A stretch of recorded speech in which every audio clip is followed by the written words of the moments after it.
Agradeço a presença. Então, nesse a gente chamava de estudo bíblico, mas nele também a gente vai incorporar uma catequese dos pais. Por isso, nós vamos trabalhar unindo o texto bíblico também ao tema da Quaresma, como uma catequese mesmo. E acredito que o texto bíblico nos ajudará muito a entender essa questão da Quaresma. Acredito que vocês leram, eu ouvi alguém aí soprando. Você leu? Espero que sim, mas se não leu, dá para ler depois também. E eu vou supor que vocês leram, mas acredito que depois vocês poderão observar esses textos. Antes de iniciarmos, nós vamos fazer uma oração. Convido todos, então, nesse momento, a fechar um pouco os olhos e vamos pedir a Deus que nos ilumine, nos ajude, nos guarde. Entre nós está, e não o conhecemos, entre nós está, e nós o desprezamos, entre nós está, e não o conhecemos, entre nós está, e nós o desprezamos. Ó Pai Todo-Poderoso, a exemplo do filho pródigo, muitas vezes pegamos os descaminhos da vida, viramos as costas e vamos na direção contrária ao vosso amor.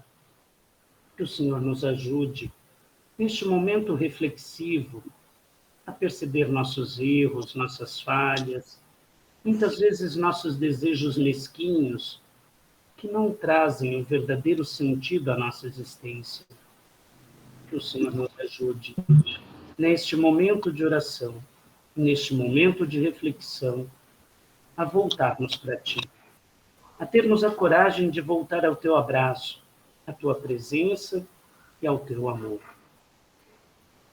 Entre nós está, e não o conhecemos, entre nós está, e nós o desprezamos, entre nós está, e não o conhecemos, entre nós está, e nós o desprezamos. Ó Cristo Senhor, Filho obediente do Pai, que ao nos dizermos cristãos, que aprendamos contigo, com seus ensinamentos, ao não nos afastarmos do Pai, mas estarmos sempre unidos à vontade, ao desejo do Pai. E que entendamos isso não como falta de liberdade, mas como verdadeira liberdade, verdadeiro sentido de vida. Que o Senhor, portanto, nos dê cada vez mais os teus ensinamentos, a tua luz, para que dissipe de meus caminhos, da minha história e do meu lar, da minha família, toda treva, todo pecado, todo mal. Entre nós está, e não o conhecemos, entre nós está, e nós o desprezamos, entre nós está, e não o conhecemos, entre nós está, e nós o desprezamos. Ó Divino Espírito Santo, que os dons da sabedoria, da prudência, possa nos ajudar a bem refletir e a bem meditar aquilo que quer nos dizer e nos ensinar, e que isto ajude não apenas a nossa alma, mas ajude a nossa vida a ser sempre melhor, a ser cheia de sentido, de felicidade e de paz. Amém. Nós estaremos reunidos em nome do Pai, do Filho, do Espírito Santo. Amém.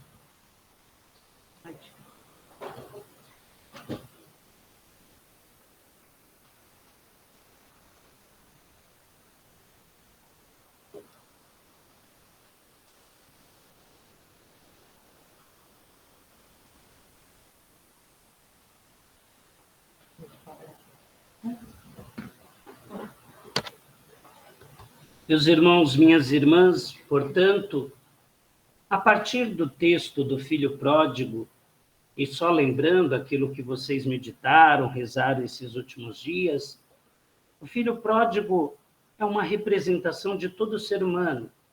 Em determinado momento, este ser humano acredita que Deus é desnecessário e por isso ele resolve viver a vida por conta própria. Ele acredita que virar as costas para o pai, pegar sua herança, lhe daria liberdade. E esta liberdade de fazer o que bem quisesse seria o mais perto do conceito de felicidade. Este filho, então, pede a herança, vira as costas e vai pelo descaminho da vida. Enquanto ele tem dinheiro, enquanto ele tem, portanto, aquilo que ele acredita ser o mais importante na vida dele, ele tem amigos, ele tem sucesso, ele tem privilégios. Acontece que ele vai gastando a vida de forma desenfreada, conforme o texto bíblico. Uma hora, quando você gasta a vida de forma desenfreada, você vai ter a falta de prudência, a falta do que é importante, a falta de amigos, você vai ter a escassez. Então, quando vem a escassez, aquela pessoa se vê sozinha, solitária. Ao invés da solidão trazer, então, a liberdade para a pessoa fazer o que quiser, a solidão traz depressão. A solidão faz com que a pessoa não se sinta realizada. E ele vai parar, então, numa situação de cuidar de porcos. Convém lembrar que o texto é escrito por judeus. Cuidar de porcos é tudo que um judeu não poderia fazer. Porco era um animal impuro. E a pessoa que fosse trabalhar com esse animal ficava impuro por natureza. Então ele era rejeitado. Ele era, portanto, a pessoa pior do que os porcos em si. Lembrando que na época, não é que nem hoje a criação de porcos é tudo limpinho, tem que comer só ração balanceada para evitar que tenha muito colesterol, que tenha muito não sei o quê. Naquela época, porco vivia de lavagem. E o porco ia comendo a lavagem, ia fuçando a lavagem, e ele ficava só fazendo isso, ele comia a lavagem ia saindo por um certo lugar, e ele ia fuçando e misturando aquilo tudo. Então, aquele filho vai perceber que ele está numa situação pior do que a dos porcos. E aí ele começa a lembrar do pai. É exatamente quando tudo está perdido, que ele vai lembrar do pai dele, que o pai dele era justo. Ele, apesar dessa situação, ele não podia comer sequer as fezes dos porcos. As fezes misturadas com comida, com lavagem. Então, aquele filho percebe que ele está pior do que no fundo do poço. E ele resolve voltar. E é exatamente tudo isso o período ou a ideia sobre o tempo da Quaresma. De alguma forma, todo ser humano tem momentos de pródigo, ou de filho desobediente, um filho que vira as costas para Deus porque se acha importante, se acha autossuficiente para viver como bem quiser. Acredito que todos nós já tivemos a tentação de assim agir, de assim pensar. Então, eu gostaria de mostrar essa primeira fase. O ser humano é capaz de machucar, quebrar, destruir. E esses três verbos, machucar, quebrar, destruir, é sempre algo inusitado, rápido e imediato. Então, todo ser humano é capaz de agir destas formas e quando age de forma errada, ele vai gerar algum tipo de situação como essas. Ele pode machucar as pessoas que o amam, assim como o pai foi machucado. Ele pode quebrar o vínculo familiar e ele destrói, portanto, o tipo de vida com a qual ele vivia. Isto foi muito rápido. É sempre rápido. Agora, curar, consertar e reconstruir o que você quebrou, o que você destruiu, o que você acabou, nem sempre é rápido. Dificilmente será rápido. Convém lembrar que tem coisas que não há cura. Há coisas que quebramos e não dá para consertar. E há coisas que destruímos e que pode ser que não seja permitido reconstruir. E a gente precisa tomar muito cuidado. Agora, a gente, como ser humano, é sempre capaz, ou devemos tentar sempre, tanto curar, como consertar e reconstruir. Contudo, isso exige um caminho a ser feito. Não é mágico. É um processo que precisa acontecer. E a Quaresma é exatamente isso que ela quer tentar dizer. Ela está tentando ensinar que nós precisamos curar nossas feridas e curar as pessoas que amamos e, sobretudo, as pessoas que ferimos. Nós precisamos consertar aquilo que desfizemos, aquilo que machucamos, aquilo que quebramos, e nós precisamos reconstruir. Então, isso é o tempo da Quaresma. É o tempo que estamos vivendo em preparação para a Páscoa do Senhor. Então, vamos lá.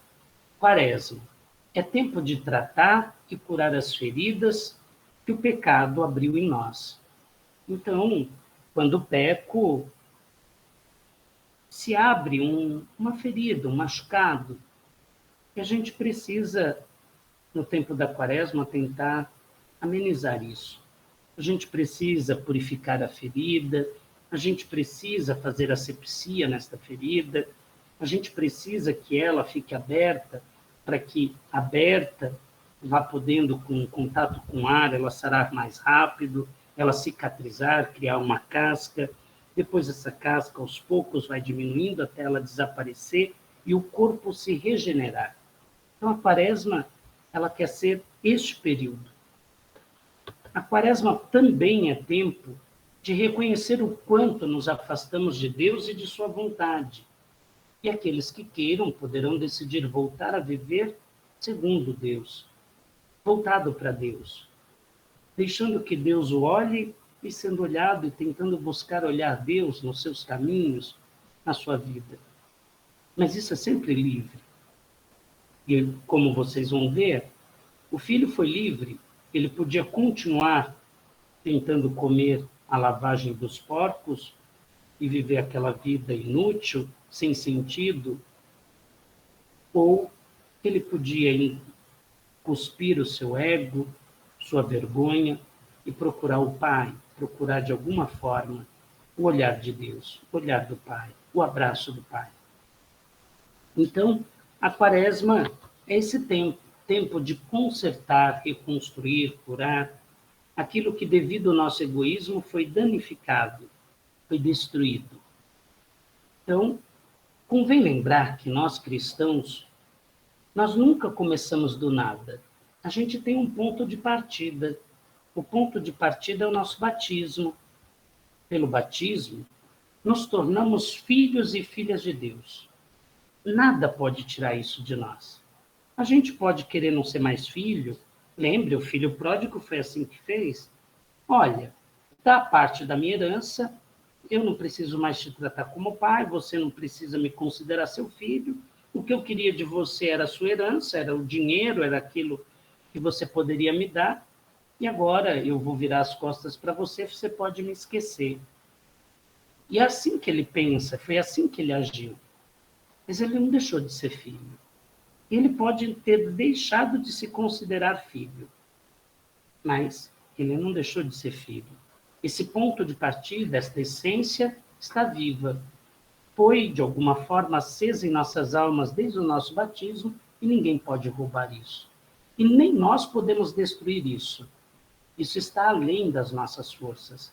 É algo indelével, é algo, portanto, interno. Foi aceso em nossas almas e nós só podemos mexer com as coisas do corpo.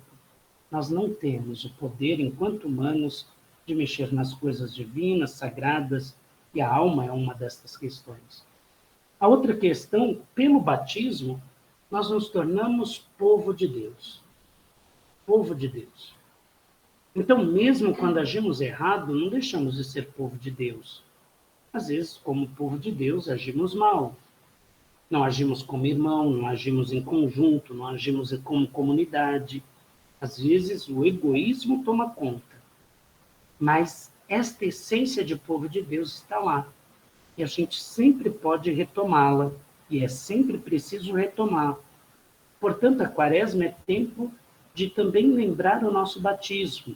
E que vai ter um cume disto no Sábado Santo. O Sábado Santo é onde todo católico renova o seu batismo. Às vezes, nos tempos de hoje, nem gostaria de dizer, vocês não fazem isso, é claro, mas tem católico que não renova o seu batismo, porque o Sábado Santo cai depois da Sexta-feira Santa, e a Sexta-feira Santa virou feriado no país, e aí ele vira feriado prolongado. Aí a turma, às vezes, vai passear e esquece a essência, esquece. Então, esta importância de renovar seu batismo de forma consciente, todo ano. Aí, quando, às vezes, a pessoa deixa de ser católico, vai para outra religião, aí ela batiza adulta e fala, eu estava errado, porque eu batizei criança. Não, nós católicos batizamos criança, mas todo ano a gente tem que renovar nosso batismo. Todo ano a gente tem que lembrar da presença de Deus viva em nossas almas e que nós devemos tentar ser bons filhos e boas filhas de Deus, assim como deveríamos tentar ser bons filhos dos nossos pais, sermos bons membros de nossas famílias, para não desonrá-las, para não machucá-las, para não ferir, para não destruir nossas famílias e assim por diante. Então, meus irmãos, minhas irmãs, a Quaresma convida de refazermos o percurso que fizemos mal. Se a gente estava indo pelo descaminho, nós podemos voltar para o caminho correto. E o filho pródigo, eu escolhi esse texto exatamente por isso. Eu acho que ele é uma parábola, e essa parábola ela quer ser mesmo, nesse sentido parabólica, ela quer ser, portanto, um ensinamento para várias situações da vida. Então, quando Jesus conta esta parábola, é exatamente para servir para várias situações em nossas vidas. As situações dentro do casamento, as situações como filhos, com que fazemos em relação aos nossos irmãos, aos nossos pais, a relação sobre aquilo que fazemos na nossa religião, aquilo que fazemos profissionalmente, se não fizemos bem, devemos mudar, refazer, fazermos o caminho bom. Então, a Quaresma é um tempo para meditar isso, que deve, então, dizer que é sempre possível refazer o percurso. E se o percurso tinha sido mal feito, a gente pode voltar. Eu lembro que eu tinha muita dificuldade quando estava fazendo aula de autoescola, e aí eu tinha muita insegurança em baliza. E eu me matava, fui até eu decorar quantas voltas eu dava no volante. E eu fiz aquilo de forma matemática, porque eu decorei. Depois, quando eu terminei, eu tirei a carta, até passei no trem lá, aí depois eu tirei a carta, na raça, eu fiquei todo feliz. Falei, nossa, eu sou o máximo. Eu achava que eu era, nossa, era maravilhoso. Aí eu fui parar o carro de verdade. Não tinha mais o volante, nem tinha, que na época fazia, eles colocavam um treco vermelho lá, onde dava para ver. Eu não sei se aquilo era legal, mas tinha um negócio vermelho lá no para-brisa, que eles ensinavam a gente para fazer tudo certinho. As primeiras vezes eu não conseguia. Aí o que eu fiz? Eu parava bem longe o carro onde não tinha que fazer baliza. Eu parava o carro sozinho e ficava felizão da vida, porque eu não conseguia fazer baliza. Depois, com o tempo, eu vou aprendendo, eu tenho que refazer o percurso, eu tenho que entender que para fazer baliza, não é decorando matematicamente quantas voltas no volante, olhando uma marquinha no para-brisa, e aí aos poucos a gente vai melhorando. Então também na vida é assim. A gente vai aprendendo, faz mal certas coisas do percurso e a gente depois vai refazendo isso. Portanto, a Quaresma também pode reintegrar aquilo que nos faltou, aquilo que é ausência em nossas vidas. A gente não pode deixar que se ausente dons, se ausente virtudes, se ausente capacidade. Às vezes as pessoas vão acostumando. Ah, mas eu faço certas coisas e as pessoas dizem que a gente é ruim, que a gente é má. E a gente vai dizendo, não, eu faço o que eu quero, eu faço o que eu acho. E muitas vezes depois, sozinho, a gente pode dizer, mas, nossa, de repente eu sou mal mesmo. E algumas pessoas vão acostumando com as coisas erradas. Não, a quaresma é para dizer, nunca acostume com as coisas erradas. É sempre possível se refazer. O fazer de novo, fazer o correto, escolher o correto, mudar o rumo, mudar a rota. A quaresma, todo ano, ela vem para dizer, você pode refazer a rota. Está ruim seu casamento? Refaça. Reveja. Recrie. Crie um momento, aproveite um momento para você passear, para você namorar, para você fazer aquilo que foi bonito, que fez você querer casar. Então é sempre possível. Assim sendo, se nós já temos um ponto de partida que é o batismo, essa quaresma, ela quer que a gente se refaça em função da Páscoa. O que é a Páscoa? A Páscoa é a vitória de Jesus Cristo sobre o pecado, o mal e a morte. O Cristo vence o pecado não como Deus e porque era Deus. Ele vai vencer o pecado pelas escolhas enquanto homem que ele fez. No primeiro domingo da Quaresma, meditamos na missa as tentações de Cristo. Convém lembrar que o diabo tentava tirar Jesus da sua humanidade para que ele usasse da sua divindade para poder vencer as tentações. E Jesus não aceita a proposta do diabo. Ele, como homem, vai vencer o diabo. Se Jesus, como homem, pôde vencer o diabo, por que nós não podemos? Eu dizia muito no Dia das Tentações, às vezes a gente quer que padres, pastores ou outras pessoas que a gente dá um poder que elas não têm, que elas tirem demônios de nossas vidas. Você não precisa. Primeiro que o demônio não precisa e nem pode entrar na sua vida, você pode vencê-lo. Como homem, como mulher, como ser humano. E tudo isso em função da Páscoa, da vitória do Cristo sobre o mal e sobre o pecado. E se ele venceu a morte, nós também podemos. Então, no batismo, nós recebemos então a semente da eternidade, a semente da santidade. Nós recebemos, portanto, a força do Espírito Santo, cheio de dons, para que a gente também possa vencer o pecado, o mal, inclusive a morte. Agora, a grande questão, você acredita que você pode vencer? Que você já tem todo o poder extraordinário dentro da sua alma, no seu coração bondoso, para vencer isso? E você não precisa de um padre, de um pastor ou de coisa extraordinária. Está em você já. Está em você. O Cristo já está vivo e presente em você. Então, basta que você acredite em você. E esta é a questão. Assim sendo, a Páscoa também é a festa da libertação. A Páscoa, ela veio para libertar os seres humanos.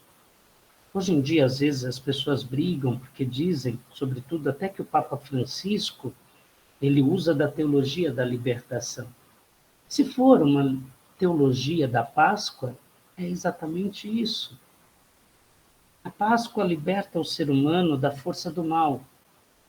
A Páscoa liberta o ser humano do jugo, da escravidão.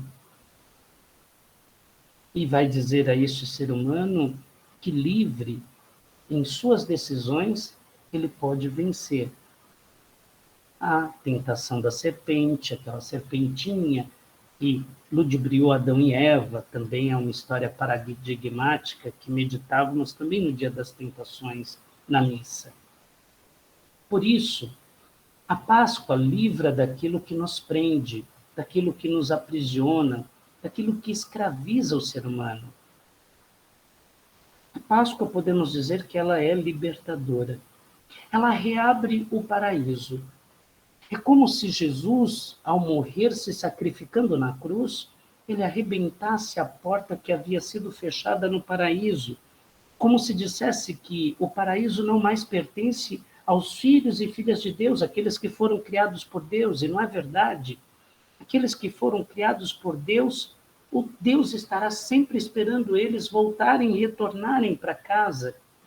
E isso vai acontecer no filho pródigo.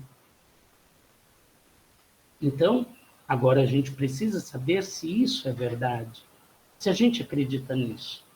E aí vem uma pergunta: o que é que te prende? O que é que te escraviza, aprisiona hoje no mundo moderno? E aqui a gente está pondo algumas coisas: falta de perdão, soberba, falta de lealdade, uma pessoa no serviço, aí as fotos, né? Falta de perdão, aqui tem um casal de costa um para o outro de bico. Graças a Deus eu tenho certeza que vocês que puseram os filhos da catequese jamais ficam de mal. Vocês não vão ensinar suas crianças a ficar de mal. Lembre que isso é coisa de criança, dá o dedinho e fala Belém, Belém, para nunca mais ficar de bem. Quando eu era baixo, era assim que eu agia, mas eu cresci, não é? Então, nós precisamos mexer, nós precisamos mudar, nós precisamos crescer. Não podemos ser presos em coisas mesquinhas.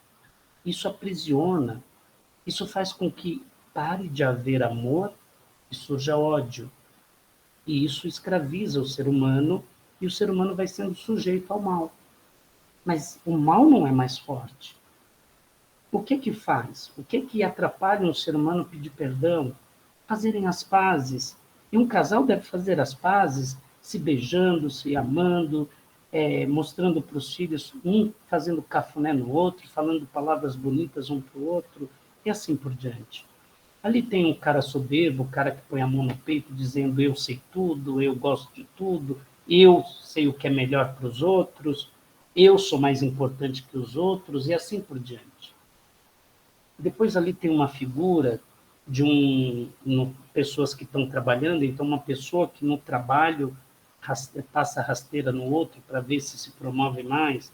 Graças a Deus só existe na figurinha. Com certeza que na prática ninguém faz isso. Luxúria aqui tem um cabra com um monte de mulher, como se isso fosse a coisa mais bonita e mais importante. E aí eu não vou entrar nisso, que o padre não é bom nessas coisas, não é verdade? E tem alguém aqui, um cabra cheio de nota de dinheiro, uma avareza. Cuidado, se tiver muito dinheiro assim, vem alguém te roubar. Ou seus filhos mesmo vai depois tentar te dar algum veneno para pegar a herança antes do tempo, que nem o filho pródigo. Então é bom que a gente tenha o dinheiro, e a gente precisa do dinheiro, mas ter aquilo que é necessário. O que temos muito a mais não nos trará necessariamente liberdade. E a pessoa, às vezes, sofrerá com medo da morte, não porque vai morrer, porque ele tem medo de se desfazer do dinheiro. E não ponha no caixão. Não é inteligente, bom a roubar seu caixão. Então não põe. Deixa em outro lugar. E aí você vai ter que deixar e você vai partir, quem vai usar? Então, não é tão inteligente, não é algo livre ou libertador. A impaciência, eu também não vou citar isso, porque eu sou um poço de paciência, eu não entendo disso, na verdade. A ira também é outra coisa que eu não tenho, Deus me livre, eu sou um cara zen para chuchu, sem paciência, sem juízo, sem... Bom, enfim. Maledicência, a pessoa falando mal umas das outras, e aí, enfim, tem aí as várias questões. Cada um de vocês poderiam olhar, aqui está apenas alguns pecados capitais, algumas situações. A quaresma é um tempo para você perceber que você pode vencer tudo isso. Isso e outros tipos de pecados mais atuais, mais modernos, os vícios, a gente que vai sendo escravo da vida tecnológica ou do celular, dos meios sociais, pessoas que vivem nos meios sociais, buscando namorado, buscando marido, buscando amante, buscando coisa torta da vida. Então a gente precisa se libertar, e a quaresma é você olhar para dentro de si e tentar se libertar disso tudo. Então a quaresma, voltando nela, é tempo de voltar para Deus Pai. É tempo de voltar para Deus Pai. Vamos lembrar lá o texto do filho pródigo. O filho, quando percebeu que ele estava morrendo de fome e ele não podia comer a lavagem misturada com as fezes dos porcos, ele vai dizer: os funcionários do meu pai tinham pão com fartura. Já sei o que eu vou fazer. Eu vou voltar para o meu pai e vou dizer para ele: pai, pequei contra Deus e contra ti. Já não sou digno de ser tratado como um teu filho. Me trata como um dos teus empregados. Ele faz todo um discurso, ele faz todo um preparo. Agora eu gostaria de fazer perguntas. Eu não dá para ver, que eu estou vendo aqui os slides, mas vocês na sua casa, vocês acham que é fácil alguém reconhecer o erro? É fácil voltar atrás? É fácil dizer, eu sei que eu fiz tudo errado? Teoricamente, pode parecer que isso daqui foi coisa rápida. O filho era novinho, foi e voltou ainda novinho. Não, isso foi uma vida toda. O filho está voltando, isso, no fundo, é como se fosse a morte. É o fim da vida dele. Ele vai ter que dizer que a vida toda ele fez coisas erradas. A sua vida toda foi sem sentido. Vocês pensam que é fácil? Então, a quaresma é para que a gente não espere o fim da vida, para a gente reavaliar a nossa vida, as nossas decisões. É sempre tempo de redirecionar o nosso coração a Deus, ao Pai. Mas eu aqui acrescento, não é só a Deus e ao Pai, não. As pessoas que você diz amar. Então é sempre tempo, e a quaresma pode ajudar nisso. Então, a quaresma é momento favorável à nossa cura, à nossa conversão. E aqui tem um trechinho até da música, eis o tempo de conversão, eis o tempo da libertação, eis o tempo da salvação. Então, para tanto, a igreja também, às vezes, ela propõe 3 práticas de vida. Uma é chamada esmola, mas eu não gosto da palavra esmola, porque parece dar algumas moedas, dar alguma migalha de vida. Traduza a esmola por caridade. Então, o primeiro passo, para você ver se a sua vida está bem direcionada, está bem voltada a esta libertação que a gente dizia antes, é como você vive com a outra pessoa. Como você se relaciona com os seres humanos à sua volta, as pessoas que te cercam, as pessoas que você diz amar. E aqui, para um pouco, superar a indiferença e o egoísmo. No texto bíblico, onde se encontra essa prática? Na atitude do pai. O filho chegou, o pai viu ele ao longe, e o pai não quis saber nem do discurso, ele começou a querer preparar o discurso. Pai, pequei contra Deus e contra ti. O pai veio e abraçou o filho. O pai, ao vir e abraçar o filho, ele já tinha visto que o filho estava sem roupa, e sem roupa não é falta de roupa, é falta de dignidade. O pai viu que ele já estava sem anel e estava sem sapato, sem sandália, como está no texto bíblico. Então o pai o abraça, pede para as pessoas prepararem uma festa, e ele pede, olha, precisa dar uma túnica nova, eu preciso vestir meu filho.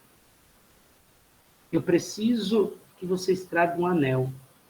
Meu filho estava morto e tornou a viver. O anel é o símbolo de aliança, compromisso. O filho havia destruído a aliança. O pai constrói com caridade.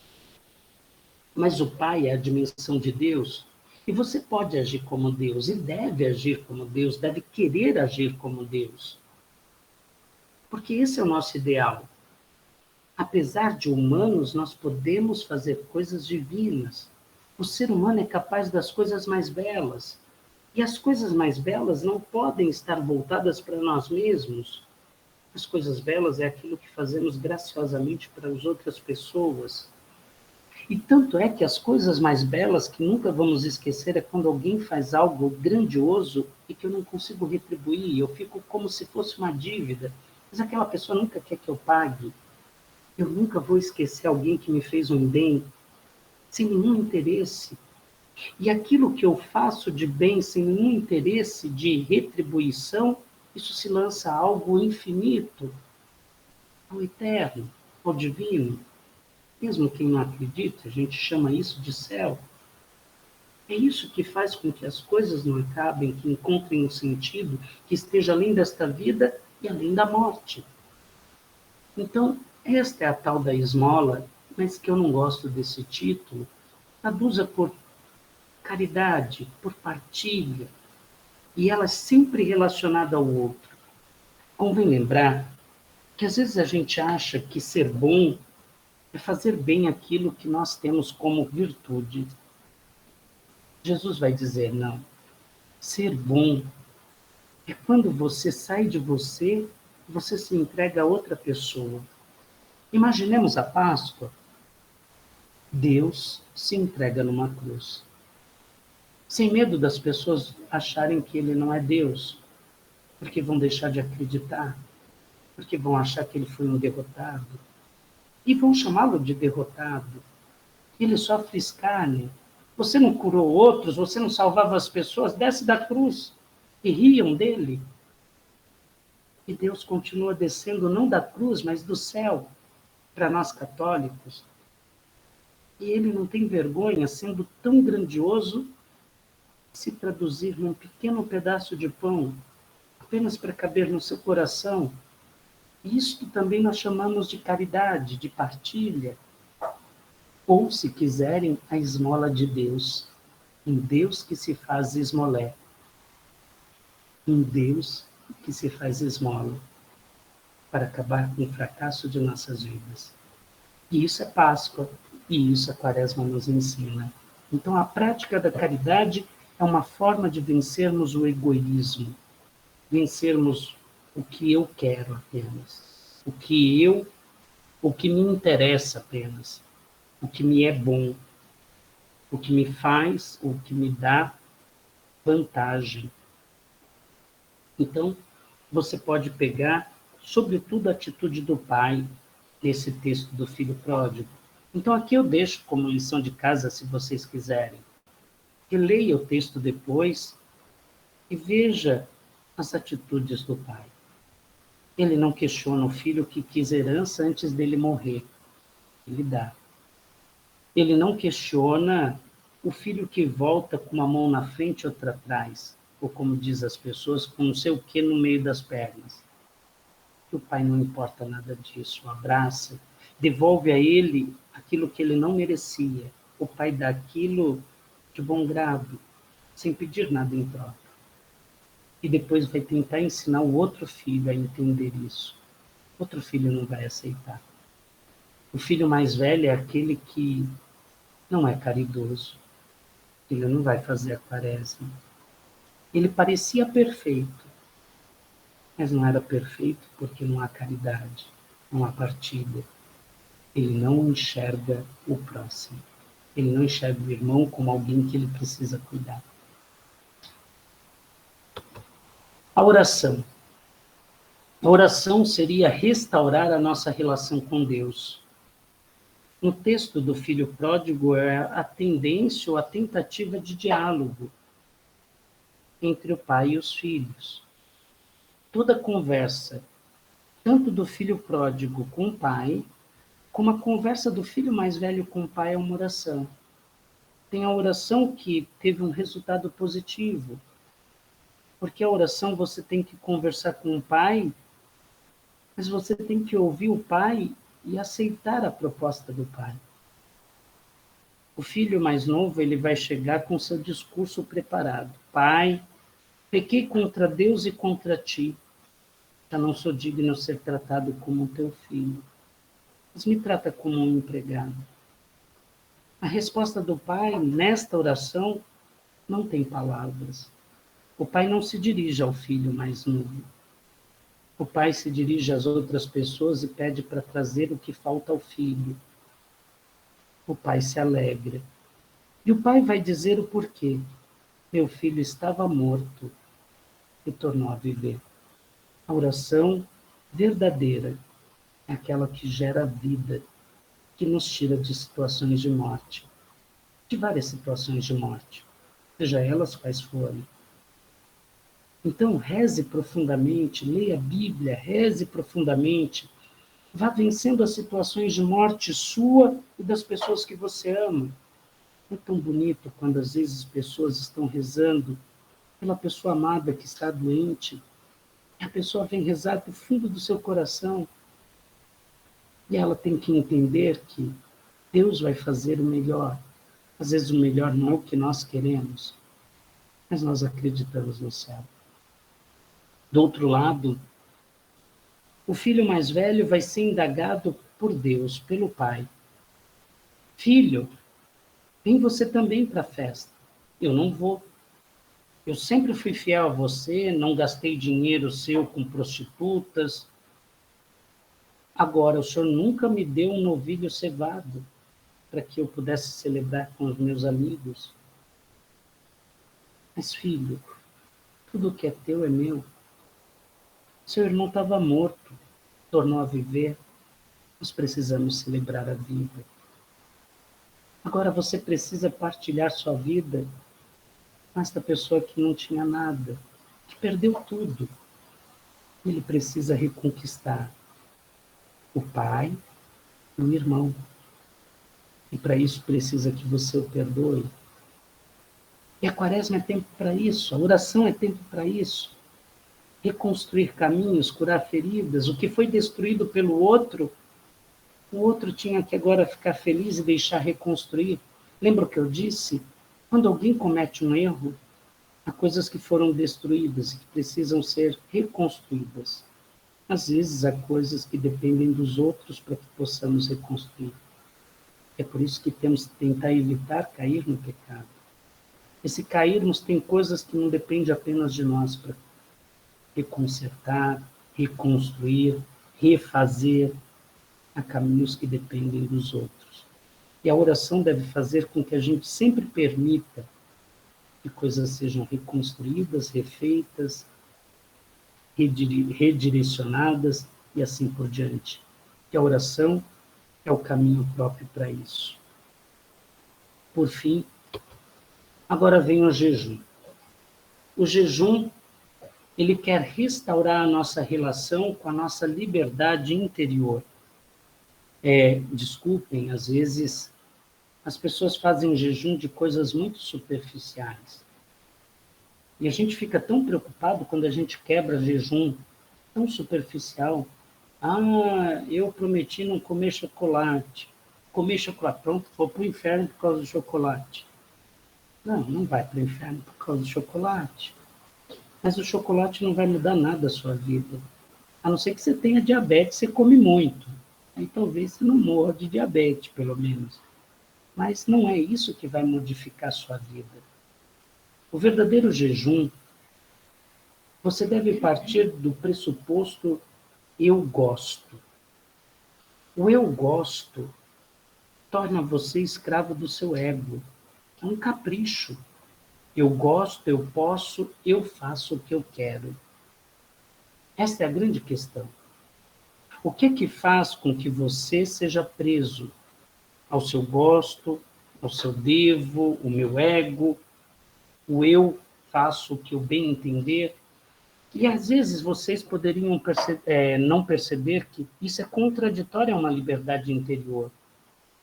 Eu acho que talvez a gente hoje anda muito preso ao celular. Alguém já esqueceu o celular, depois ficou até com taquicardia tremenda, porque eu estou sem o celular, como pode?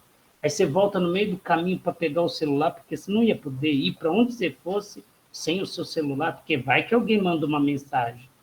Às vezes a pessoa vai mandar mensagem sobre o Corinthians, perdeu. Aí não dá, né? Ou vai mandar lá que o Santos não se classificou, vai ficar gostando? Mas isso não é tão importante, você pode ouvir depois. Tem depois lá do jogo, tem o terceiro tempo, o quarto tempo, dá para você ver depois. Mas estou dando um exemplo bobo. Às vezes a gente está ficando escravo. Escravo de ser notado, escravo de ser elogiado, escravos do celular, da tecnologia, escravo de tantas coisas. Nós vamos tendo as escravidões modernas. Então, o jejum ele deve quebrar isso, te trazer uma verdadeira liberdade.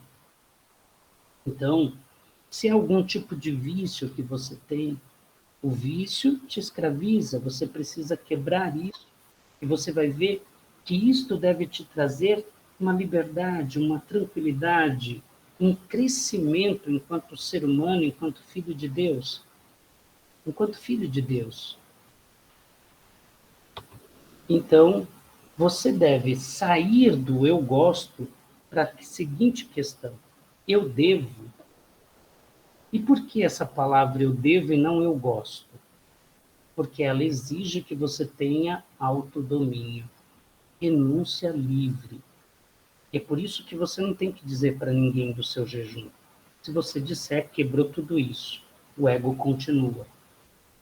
Então, você não diz, não fala para ninguém sobre o seu jejum, nem o que você escolheu para fazer jejum. É você, uma luta interna sua com alguma coisa que te tira a liberdade interior. E você vai, conforme você vai vencendo esta luta, você vai adquirindo autodomínio. E isto vai te trazer um crescimento como ser humano. Bom, no texto do filho pródigo, nós vamos ter ele vencendo a situação, quando ele toma a decisão de voltar para o pai. No filho pródigo, este é o tal do jejum que ele tem. Ele vai vencer. Eu gosto de fazer o que eu quero, eu gosto de gastar e esbanjar os bens do meu pai da forma que eu bem quero. E ele vai agora para pedir o perdão do pai e viver da caridade do pai e do irmão se o irmão desse. O irmão não deu. O irmão perdeu a oportunidade disso. E o irmão também tem que começar a vencer o eu gosto, o ego, para poder entender a liberdade interior. E o jejum seria em outro nível. Assim sendo, meus irmãos, espero que eu tenha conseguido passar um pouco para vocês as ideias sobre a Quaresma, baseado no texto do Filho Pródigo, e que a gente possa, nesse finalzinho de Quaresma, sobretudo viver estas 3 práticas: caridade, oração e jejum, e que isso nos torne melhores, melhores filhos e filhas de Deus, pessoas que caminham na terra, mas querendo um dia alcançar os céus. Amém. Tem perguntas? Eu ia perguntar agora. Alguém tem pergunta? Vamos voltar para o...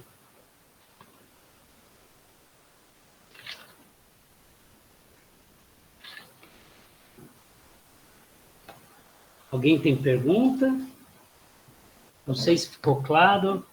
Eu terminei no horário, pelo menos, hein? Tem? Vai lá, coragem.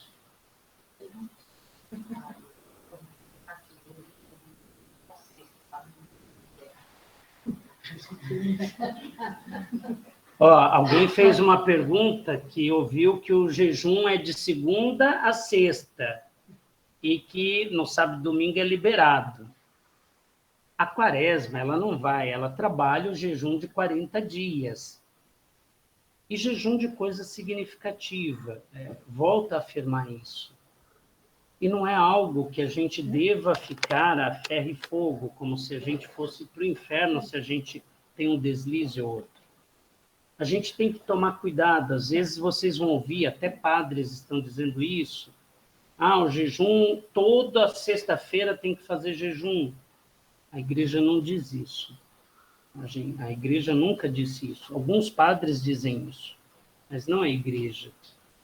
Os jejuns obrigatórios pela igreja católica, então, na quarta-feira de cinzas e na sexta-feira da paixão.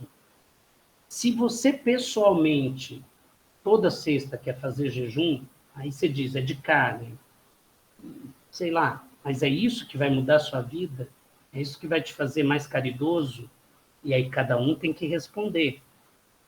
Não sei se estou me fazendo claro.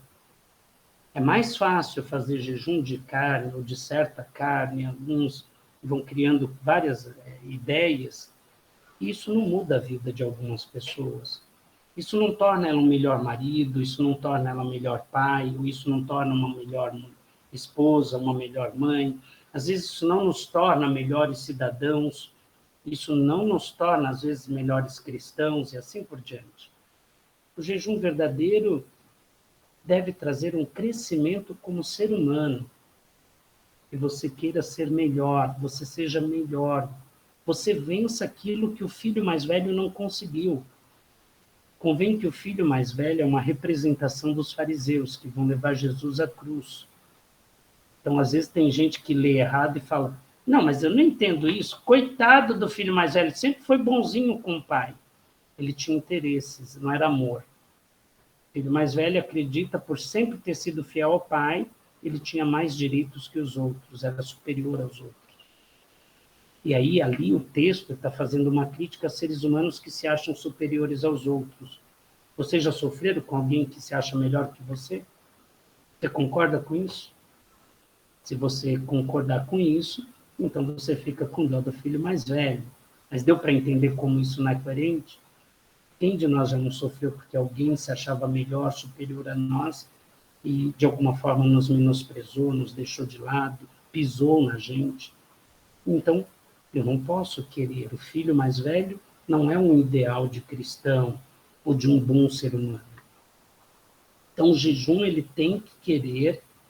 Se o filho mais velho fizesse o verdadeiro jejum, ele engoliria o seu ego e ele, então, aceitaria o irmão, entraria na festa. Isso não significa dizer que o irmão não fez coisa errada, mas ele não teria ciúme bobo do irmão. Ele teria sido tão caridoso como o pai, tão bondoso quanto o pai, e isto o tornaria um ser humano. O tornaria imagem e semelhança de Deus que devemos ser, ou santos que devemos buscar ser. E o jejum, a caridade, a oração quer nos levar a isso. E aí não é questão de dias, se a gente faz segunda a sexta, não. 40 dias é um número simbólico. A gente precisa fazer coisas significativas para tentarmos ser melhor sempre. Não sei se respondi. Mais alguma? Não. Então é isso. E agora, então, nós vamos pedir a Deus que nos abençoe, abençoe os nossos lares, a família de cada um de vocês, e também que a gente possa crescer como seres humanos, como igreja, como também pais, mães, como também as crianças da catequese, como bons filhos, para que todos nós possamos construir um mundo melhor, um mundo mais fraterno, um mundo mais irmão. Pai nosso... Padre, perdão. vamos tirar uma foto antes de terminar a oração, senão o pessoal vai embora. Foto. Vamos lá, foto. Como é? Pessoal, entra na primeira câmera para a gente fazer uma foto bonita. Vamos lá, gente, a foto de todo mundo. Vamos fazer uma foto? Vocês sabem fazer? Acho que você tira, né? Elaine, consegue fazer, Elaine? Aí, gente, consegue. Você faz aí? Isso. Só vamos abrir as câmeras.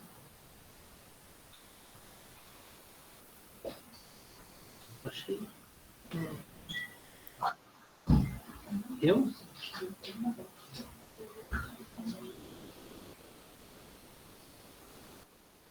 Vamos lá, quem tira? Espera, eu vou tirar sem óculos. Peraí, que o óculos está feio.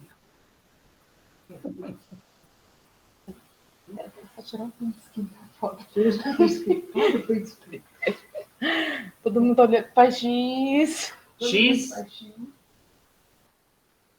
X.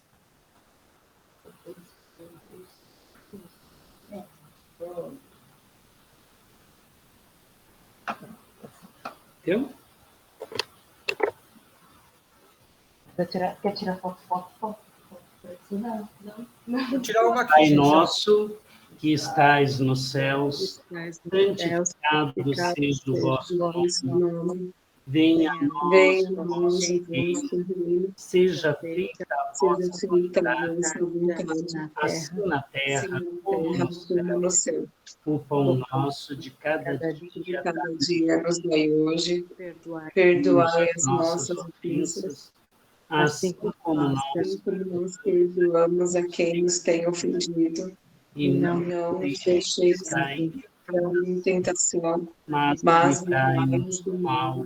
Amém. Amém. Ave Maria, cheia de graça, Cheia de graça, o Senhor é convosco. Bendita sois Bendita vós sois vós entre as mulheres, e bendito bendito é o fruto do vosso ventre, Jesus. Santa Maria, Santa Maria, Mãe de Deus, rogai por nós, pecadores, agora e na na hora e na hora da nossa morte. Amém. Santo Antônio, Rogai por nós. nós estivemos unidos em nome do Pai, do Filho, do Espírito Santo. Amém.